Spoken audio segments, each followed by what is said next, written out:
안녕하십니까? 네, 오늘 이렇게 화요기도에 참석하신 모든 성도님들을 환영합니다. 네, 우리가 화요기도의 시간, 오랜 시간 동안 지난 아마 8월부터였던 것 같은데요. 이 생애의 빛을 가지고 함께 말씀을 나누었습니다. 그래서 오늘은 이제 죄인이 예수님을 만나서 변화되고 드디어 마지막 장인 13장에 이르게 되었는데요. 오늘 그 생애의 13장이 뭔지 아십니까? 제목이? 주 안에서 기뻐함. 주 안에서 기뻐함입니다. 우리가 정말 암송할 정도로 우리가 잘 알고 있는 빌립보서 4장 4절 말씀을 함께 보시도록 하겠습니다. 빌립보서 4장 4절. 우리가 너무나 잘 알죠? 암송할 수 있는 주 안에서 항상 기뻐하라. 내가 다시 말하노니 기뻐하라. 이 짧은 구절에 기뻐하라는 말이 2번 반복되어 있습니다. 여러분, 사도 바울이 빌립보 교회 성도들에게 이 편지를 보낼 때의 상황, 그 상황이 어떤 상황이었는지 혹시 기억하십니까? 지금 이제 사도 바울이 이 로마의 아주 차갑고 어두운 감옥 바닥에서 앉아가지고 이 글을 쓰고 있는 것입니다. 바울이 환경이 좋아서 몸이 편안해서 지금 기뻐하라는 말을 2번, 짧은 구절에 2번 사용하면서 이렇게 말한 것이 아닙니다. 당장 이 사도 바울이 언제 이 사형 집행이 될지 모르는 그 절박한 그 위기 속에서 이 사도 바울은 기쁨을 외치고 있는 것입니다. 그래서 이 빌립보서는요, 역설적이게도 참 이 사도 바울의 이 처지가 굉장히 위기이고 죽음을 앞둔 그런 상황이지만 기쁨의 서신이라고 하는 별명이 있습니다. 여러분, 오늘 여러분의 하루가 좀 어떠셨습니까? 직장에서, 가정에서, 여러분들이 사는 그 곳에서, 삶 속에서 여러분 어떤 마음을 가지고 좀 오늘 하루를 보내셨어요? 우리의 그 마음 깊은 곳에 정말로 샘솟는 기쁨과 즐거움이 있으셨습니까? 어떤 마음이 여러분 오늘 하루 지배하고 있으셨습니까? 사실 우리의 삶을 들여다보면 기뻐할 일보다 어떤 일이 더 많아요? 걱정할 일, 염려할 일이 훨씬 더 많아 보입니다. 자녀들의 앞날, 어떤 경제적인 부담들, 그러한 문제들이 우리를 짓누르죠. 그런 우리에게 오늘 성경에서 항상 기뻐하라라고 하는 엄청난 명령을 하고 있습니다. 항상 기뻐하라. 그냥 기뻐하는 것도 힘든데, 우리가 하루를 살면서 그냥 기뻐하는 것도 참 힘든데, 성경은 항상 그렇게 하라고 단호하게 이야기하고 있는 것이죠. 우리 데살로니가전서 5장에서는 이것이 하나님의 뜻이라고까지 강조하고 있습니다. 하나님의 뜻. 우리가 이 명령을 거부할 수도 없어서 때로는 더 부담이 되기도 합니다. 지금 제 상황을 아시면 어떻게 기뻐하라는 말이 나옵니까? 라고 하실 분들도 있을지도 모르겠어요. 오늘 우리가 이 말씀 앞에서 시험에 들거나 마음이 무거워지는 이유는 딱 한 가지예요. 내 의지와 내 노력으로 그 기쁨을 쥐어 짜내려고 하고 있기 때문에 그런 것이죠. 여러분, 우리가 냉정하게 생각해 보면 우리는 우리의 감정을 마음대로 조절할 수가 없습니다. 우리가 흔히 말하는 이 감정 조절을 조절하는 것은, 우리 감정을 조절하고 이렇게 하는 것은 인내에 가까워요. 인내라고 하는 것에 더 가깝습니다. 슬픈데 억지로 웃고, 화가 나는데 참는 것. 여러분, 이게 기쁨일까요? 슬픈데 억지로 웃고, 화가 나는데도 참는 것. 그건 진정한 기쁨이라고 할 수는 없겠죠.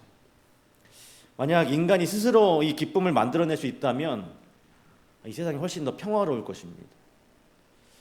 여러분, 사람들이 왜 중독에 빠지고 왜 자극적인 쾌락에 빠져서 그것을 찾아서 헤맬까요? 왜냐하면 내 안에는 스스로 기쁨을 줄 수 있는 것이 없기 때문에 외부에서 자꾸 무언가를 찾으려고 하는 것입니다. 그래서 미국 미시간 주립대학에 있는 제이슨 모저라고 하는 교수님이 그 팀에서 아주 흥미로운 실험을 했습니다. 이제 부정적인 감정에 휩싸여 있는 사람들에게 억지로 긍정적으로 생각하라고 이렇게 시켰어요. 그랬더니 어떤 일이 일어났냐면 놀랍게도 이 뇌의 스트레스 지수가 평소보다 수십 배나 증가했다라고 하는 것입니다. 부정적인 감정을 가지고 있는 사람들에게 긍정적으로 생각하라, 긍정적으로 생각하라 계속 이렇게 했더니 평소보다 스트레스 지수가 수십 배가 올라갔다라고 하는 것입니다. 억지로 자기의 감정을 고치려다가 보니까 오히려 더 안 좋은 효과가 나타나는 거죠. 정말로 기쁘지 않은 상황에서 기쁜 척을 하니까 뇌가 엄청난 이 패닉에 빠지게 된 것입니다. 오늘 이 사도 바울의 이 말씀을 우리가 잘못 적용하면 우리의 신앙이 아주 괴로운 짐이 될 것입니다. 힘든 일을 겪는 이 사람에게 무작정 항상 기뻐해야 하죠 라고 이렇게 말하는 것은 결코 위로가 되지 못하죠. 오히려 그분의 마음을 더 닫게 만들고 죄책감에 빠지게 할 수 있는 것입니다. 그래서 우리는 기뻐하고 싶지 않은 게 아니라 그럴 힘이 전혀 없는 존재들이에요.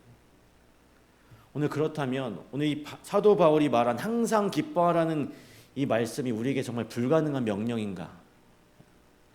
그것은 또 아니죠. 바울은 우리가 기쁨을 스스로 생산해내라고 말하는 것이 아닙니다. 우리 스스로 그 기쁨을 생산해내라고 하는 것이 아니에요. 이 기쁨의 제조자가 아니라 기쁨의 수혜자가 되라고 하는 것입니다. 이 사도 바울이 말한 핵심은 기뻐하라는 그 단어 앞에 붙은 이 주 안에서라는 수식어입니다. 내가 억지로 긍정적인 생각을 하는 것이 아니라 기쁨의 근원이신 주님께 우리가 나아가는 것입니다. 내 마음이 사막처럼 메말랐을 때 우리는 생수의 근원이신 그 예수님을 불러야 하는 것이죠. 하나님, 저는 지금 도저히 웃음이 나오지 않습니다. 제 마음이 너무나 힘듭니다. 하지만 성령 하나님께서 내 안에 오셔서 하늘의 기쁨을 창조해 주십시오. 기쁨을 창조해 주십시오. 이것이 우리가 할 수 있는 유일한 선택인 것입니다. 우리가 예수님의 말씀을 펴고 그분의 사랑을 명상할 때에만 이 일이 가능해요. 예수님께서는 우리가 스스로 기쁨을 얻을 수 없음을 누구나 잘 아셨습니다. 그래서 이 고난을 앞둔 이 제자들에게 이런 소망의 약속을 남겨주셨어요.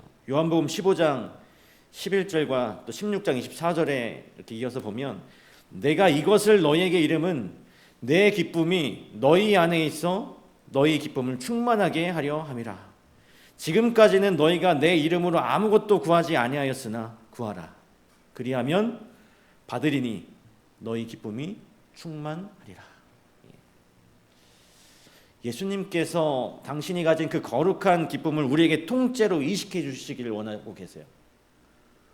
우리는 그냥 염치 없고 뻔뻔하게라도 주님의 이름을 부르면서 그 기쁨을 구하면 되는 것입니다. 주님, 제 슬픔을 거두어 가시고 주님의 그 충만한 기쁨을 제게 선물로 주십시오. 여러분, 사도 바울이 그 빌립보에서 겪었던 그 참혹한 그 고통의 현장을 우리가 잠시 머릿속에 떠올려 보면 그는 귀신 들렸던 여인을 고쳐주었다는 이유로 붙잡히게 되었습니다. 감옥에 갇히게 되었어요. 그래서 화가 난 사람들이 바울의 옷을 찢고 무자비한 태형을 가하기 시작했습니다. 당시에 그 태형은 그 가죽 채찍의 끝에 그 쇠붙이가 달려 있었다고 해요. 그래서 한 대만 맞아도 살점이 떨어져 나가는 아주 잔인한 형벌이었습니다. 그런데 바울이 그런 매를 몇 번을 맞았습니까? 40에 하나 감한 매를 몇 번 맞았어요? 3번 맞았습니까? 4번 맞았습니까? 총 계산해 보니까 195대를 맞았어요. 195대. 엄청나죠. 막 살아있는 게 기적인 것 같습니다. 온몸이 피투성이가 되었고 치료는커녕 물 한 모금 마시지도 못하고 그 차가운 그 감옥 속에 갇혀 있었습니다. 화이트 부인이 당시에 그 바울과 실라의 그 상황을 극도의 괴로움 속에 있었다라고 묘사하고 있습니다. 인간적으로 보면 막 신음을 하고 막 비명이 터져 나와야 하는 그런 고통의 순간이어야 하는 것이죠. 그렇지만 정말 놀랍게도 그 감옥 안에서 무슨 소리가 울려 퍼졌습니까? 찬송과 기도 소리가 울려 퍼진 것입니다. 바울이 정말 정신력, 의지가 강해서 그랬을까요? 아니면 고통을 못 느끼는 사람이었을까요? 이 사도 바울이. 그것은 아니었죠. 바울은 그 고통의 순간에 자기 상처가 아니라 지금 그 매를 그럼 195대를 맞은 그 매를 맞아서 상처난 그 상처를 바라보는 것이 아니라 바로 주님의 얼굴을 바라보았습니다. 과거에 자기가 스데반을 죽이고 성도들을 핍박했던 그 어두운 과거를 떠올리면서 이제는 내가 그런 고난을 주는 사람이었지만 이제는 주를 위해서 고난받을 수 있다는 그런 사람이 되었다는 사실에 이 사도 바울이 감격한 것입니다. 그 감격이 너무나 커서 지금 자기가 당하고 있는 그 육신의 고통을 덮어버린 것이었어요. 이 바울이 감옥의 그 차가운 벽에 기대어서 자신의 찢긴 등을 느끼면서도 웃으면서 찬양한 것입니다. 어떤 사람이 보기에는 미친 사람처럼 보였겠죠. 그러나 그 웃음은 실성한 사람의 웃음이 아니라 하늘의 영광을 바라본 사람의 환희였습니다. 그는 자기가 고난받는 것이 아니라 그리스도의 고난에 동참한 것에 대하여 기뻐했어요. 오늘 우리가 겪는 그 시련보다 아무리 크다 한들 이 바울이 겪은 그 195대의 채찍만큼 더 고통스러울까요? 여러분, 바울은 그 처절한 상황 속에서도 자신의 그 기쁨의 근원을 놓치지 않았습니다. 그의 시선은 그 감옥의 창살이 아니라 그 너머에 있는 하늘 보좌를 바라봤던 것이죠. 여러분, 오늘 우리의 참된 신앙은 우리의 감정을 따라가는 것이 아니라 진리를 선택하는 것입니다. 오늘은 기분이 별로라서 기도하기 싫어. 이런 마음은 사단이 주는 속삭임이죠. 우리의 기분이 아침 저녁으로 변하지만 하나님의 약속은 변하지 않습니다. 우리가 매일 아침 눈을 뜰 때마다 기쁨이 샘솟는 그 기적은 자주 일어나지 않지만 오히려 찌뿌둥한 몸과 산더미 같은 일거리 때문에 한숨이 먼저 나오는 하루의 시작이지만 그럴 때 우리는 의지적으로 우리 주님을 명상하면서 그 기쁨의 바닷가로 나아가야 하는 것입니다. 하나님, 오늘도 제 마음의 주인이 되어주셔서 하늘의 빛을 비춰주십시오. 이렇게 나의 마음을 맡길 때 그때 비로소 우리의 영혼은 맑은 하늘처럼 맑아지게 되는 것이죠. 우리가 예수 그리스도를 생각할 때 우리는 측량할 수 없는 사랑의 그 바다에 잠기게 되는 것입니다. 그리고 그 사랑은 너무나 깊고 넓어서 우리가 말로 다 설명할 길이 없는 그런 기쁨입니다. 우리가 예수님을 깊이 묵상할 때 내 곁에 어떤 내가 미운 사람을 용서할 수 있는 힘도 생겨나요. 내 힘으로는 참는 인내가 한계가 있지만 주님이 주시는 그 기쁨은 끝이 없습니다. 하지만 우리가 이렇게 결심해도 우리 삶에는 늘 방해꾼이 있어요. 사단은 하나님의 자녀들을 인상을 쓰고 자꾸 우울하게 사는 것을 가장 좋아하고 그렇게 만들려고 합니다. 그래서 신앙생활이 아주 따분하고 규제만 많은 것처럼 보이게 하려고 혈안이 돼 있죠. 그리고 사단은 우리의 과거를 들추어내면서 네가 그러고도 기뻐할 자격이 있느냐라고 묻습니다. 우리의 실수와 또 우리의 부족함을 확대해서 보여주면서 우리를 낙심의 늪으로 자꾸 이렇게 밀어넣어요. 그리고 사단은 우리의 시선을 어둠에 고정시켜서 하나님의 빛을 보지 못하게 하는 것입니다.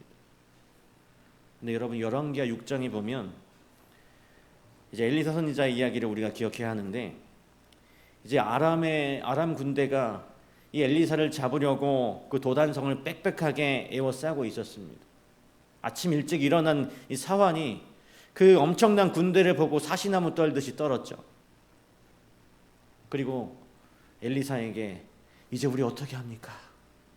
절망하면서 이렇게 외쳤습니다. 인간적인 눈으로 보면 도망갈 길도 없고 싸울 무기도 없는 아주 완벽한 패배의 상황, 절망의 상황이었습니다. 그런데 그때 엘리사는 아주 평안한 목소리로 그 사환에게 두려워하지 말라고 다독였어요. 그리고 엘리사가 기도하고 사환의 영적인 눈을 열어주었을 때 아주 놀라운 일이 일어나죠.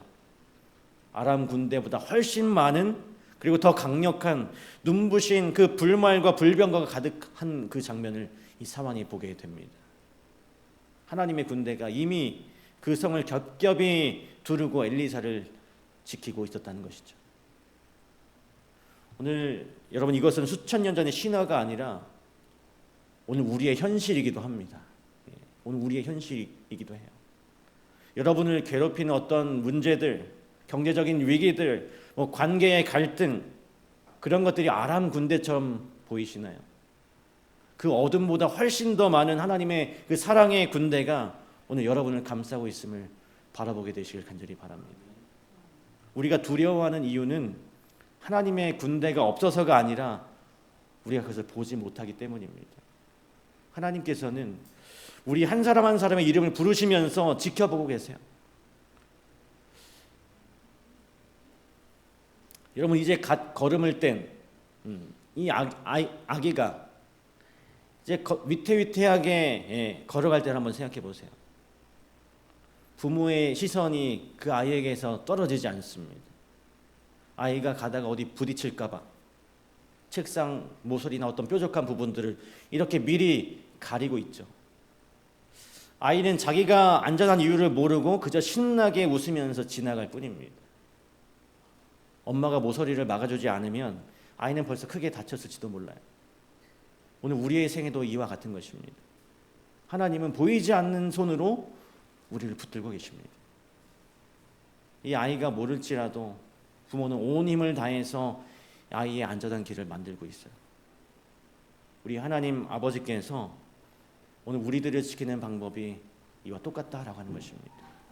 우리가 알지 못하는 수많은 사고와 위협을 주님께서 미리 막아주고 계세요. 들풀도 하나님이 이렇게 입히시거든 하물며 너희 일까 보냐. 우리가 이 놀라운 사랑을 신뢰할 때 오늘 우리의 마음에 가득한 그 불안의 안개들이 사라지게 될 것입니다. 비록 내 형편은 그대로일지라도 나를 지키는 하나님을 볼 때 기쁨은 또다시 시작되는 것입니다. 오늘 사단이 주는 두려움은 그것은 그냥 환영일 뿐이고 주님이 주시는 평강이 실제라고 하는 사실 여러분 꼭 기억하시길 바랍니다. 우리가 날마다 이 영적인 전투에서 하나님의 약속을 무기로 삼아야 합니다. 그 약속들을 하나하나 세어볼 때 우리의 입술에는 감사가 터져 나오게 될 것입니다. 오늘 이 생애빛 마지막 장인 우리에게 주는 기쁨의 최종 목적지, 여러분 이 기쁨은요 나만 배부르고 나만 행복한 이기적인 감정에 머물지 않습니다. 참된 기쁨은 반드시 밖으로 흘러나가서 다른 영혼을 살리는 생명의 생명수가 되어야 하는 것입니다. 오늘 우리가 세상이라고 하는 아주 거친 파도 속에 던져진 그리스도의 편지와 같은 존재들이에요. 오늘 하나님을 믿는 우리가 늘 우리의 삶에 있는 어떤 어려운 일 때문에 우리의 표정이 밝지 않고 이렇게 어두운 표정을 하고 있고 불평을 입에 달고 산다면 오늘 누가 우리 교회에 오겠습니까? 우리의 환한 미소와 평안한 그 태도가 100마디 설교보다도 더 강력한 복음이 된다는 사실입니다. 우리가 주님을 믿는 것이 얼마나 행복한 일인지 우리의 삶으로 증명해 보여야 하는 것이죠. 세상 사람들은 우리가 가진 그 근거 없는 평안을 보면서 호기심을 느끼기도 해요. 저 사람은 저렇게 힘든데 어떻게 저렇게 웃을 수 있을까? 그 궁금함이 바로 복음의 문을 여는 열쇠가 됩니다. 교회가 누릴 수 있는 가장 황홀하고 위대한 기쁨은 바로 영혼 구원의 기쁨이죠. 우리 직산교회에 새 식구가 들어오고 또 그 영혼이 침례를 받을 때 우리가 얼마나 기뻐하고 감격스럽습니까? 세상 사람들은 돈을 벌거나 성공할 때 기뻐하지만 성도는, 하나님의 백성들은 생명을 얻을 때, 영혼을 얻을 때 기뻐하는 사람들입니다. 한 영혼이 사단의 소나기에서 벗어나서 하나님의 자녀가 되는 그 순간, 그것은 온 우주가 축제를 벌이게 되는 일이고 하나님의 가슴을 벅차오르게 하는 일이 되게 되는 것입니다. 한 이야기를 좀 들려드리고 말씀을 마치도록 하겠습니다. 한 리투아니아라고 하는 나라의 농구팀 이 감독의 유명한 일화가 있는데요. 어느 날 그 팀의 에이스 선수가 준결승 경기에서 빠지게 되었습니다.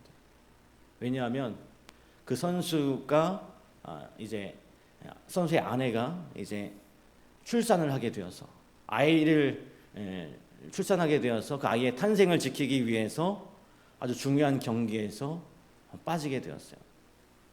그래서 여러 기자들이 그 선수에 대하여 비난을 하기 시작했습니다. 그 중요한 경기에서 어떻게 에이스가 빠질 수 있는가? 그렇게 비난하는 기자들에게 그 팀의 감독이 이렇게 말했어요. 세상에서 가장 경이로운 것은 생명의 탄생입니다. 라고 이야기했습니다. 오늘 길을 잃은 한 영혼이 주님께 돌아오는 것은 온 우주가 축제를 벌일 일입니다. 하나님께서는 죄인 한 사람이 회개할 때 천사들 앞에서 춤을 추신다고 했어요. 우리가 이 영혼 구원의 기쁨에 동참할 때 비로소 우리는 항상 기뻐할 수 있는 것입니다. 성도가 누리는 가장 높은 차원의 기쁨은 바로 누군가의 구원을 돕는 그런 기쁨이 되는 거죠. 나를 통해서 한 사람이 예수님을 알고 그가 변화되어서 찬송하는 모습을 바라볼 때, 그때 우리 마음에 세상이 줄 수 없는 거룩한 환희가 밀려오게 되는 것입니다. 여러분, 사도 바울이 이 고린도전서, 데살로니가전서에서 성도들을 향해서 이렇게 고백합니다. 우리의 소망이나 기쁨이나 자랑의 멸관이 무엇이냐? 주 앞에 너희가 아니냐. 여러분, 바울이 감옥에서 찬송할 수 있었던 그 에너지는 바로 영혼을 향한 사랑이었습니다. 자기를 통해 구원받은 영혼들이 하늘나라에서 함께 거하게 될 그날의 풍경, 그것을 미리 믿음으로 바라보았기 때문에 그는 매를 맞아도 행복할 수 있었어요. 오늘 우리 직장교회 모든 성도들이 이 기쁨으로 물들게 되기를 간절히 소망합니다. 이 기쁨은 고난을 이기게 하고 슬픔을 찬송으로 바꾸는 능력이 있습니다. 주님을 모르는 이웃들에게 이 기쁨의 향기를 전하는 오늘 우리들이 되길 간절히 바랍니다. 우리가 기뻐할 때, 그런 기쁨을 가질 때 사단은 물러가고 하나님의 나라는 우리 가운데 임하게 되어 있습니다. 우리가 주님 앞에 서는 그날에 주님은 우리가 가진 어떤 재산이나 명예를 묻지 않으십니다. 네가 사랑하여 데려온 그 영혼이 어디 있느냐? 라고 물으실지도 몰라요. 그렇게 질문하실 때 그때 우리가 우리의 손을 잡은 영혼들의 어떤 그 목록들이 우리의 가장 큰 자랑이 되기를 간절히 바랍니다. 오늘 말씀을 마무리하면서 기쁨은 억지로 짜내는 노력이 아니라 거룩한 선택입니다. 오늘 이 저녁에 여러분의 마음에 있는 모든 근심의 보따리들을 주님의 발 앞에 내려놓으시고, 우리는 비록 약하지만 우리를 애워싸고 있는 불말과 불병거는 강하다는 사실을 굳게 믿게 되시길 간절히 바랍니다. 그리고 그 기쁨의 에너지를 가지고 세상으로 나아가서 우리의 그 기쁨의, 그 복음의 편지들이 되시길 간절히 바랍니다. 여러분의 그 따뜻한 말 한마디와 평안한 표정이 누군가에게는 살 소망이 될 것입니다. 그 영혼 구원의 그 뜨거운 그리고 경이로운 그 기쁨을 정말로 마음껏 만끽하시는 우리 모든 성도님들 되시길 간절히 바라면서 말씀을 마치도록 하겠습니다. 이 시간 우리 함께 개인 기도하는 시간 갖도록 하겠습니다. 오늘 말씀을 생각하시면서 오늘 내 안에 우울과 불안을 거두어 주시고 주님이 주시는 창조적인 기쁨을 우리에게 부어 주소서. 보이지 않는 하나님의 군대가 우리 가정을 지키고 계심을 우리가 늘 바라보게 하소서. 또 우리 직산교회가 영혼 구원의 경이로운 기쁨을 경험하게 하소서. 이 세 가지 기도 제목과 함께 여러분들이 가지고 있는 개인적인 기도 제목을 가지고 음악이 끝날 때까지 기도하도록 하겠습니다.